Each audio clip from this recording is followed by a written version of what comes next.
By now, you have most probably heard of the terms public and private keys. But what exactly are they? And, well, more to the point, what do they actually do?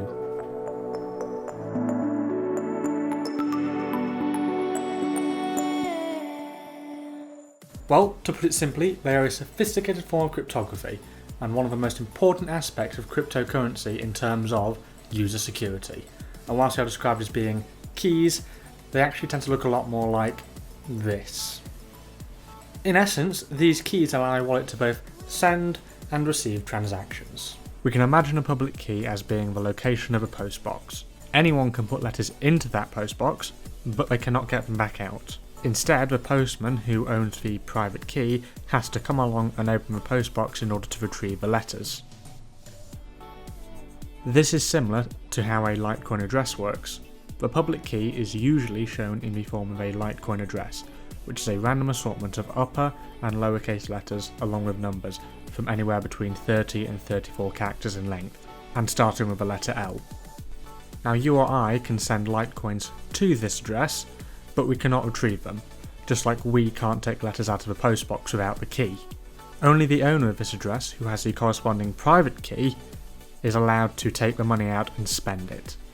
So just note that if at any point you, or in this case the postman here, shares his private key with anyone, the coins in this metaphorical postbox risk being stolen.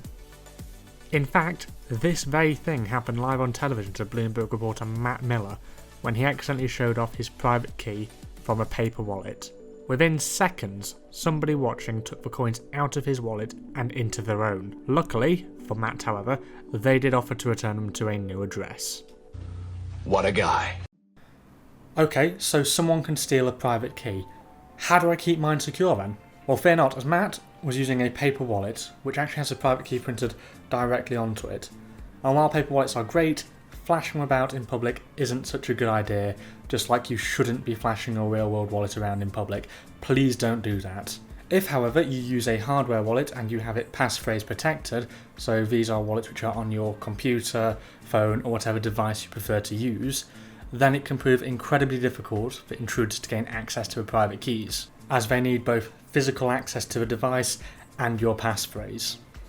Okay, so this is all well and good, but what's to stop anyone from just guessing a private key like they could a password if it's just numbers and letters? Well, private keys are generated alongside the public key when you set up a wallet for the first time, so each is wholly unique and no one has ever seen or generated that public or private key before.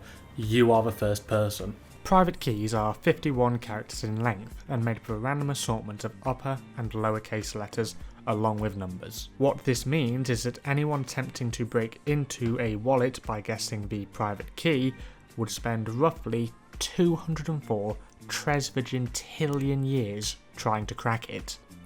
Oh, and by the way, a Tresvigintillion, that's 10 to the power 72. And it's 204 of those. So, thanks to all this clever technology and mathematics behind cryptocurrency, it makes it extremely secure for all of its users.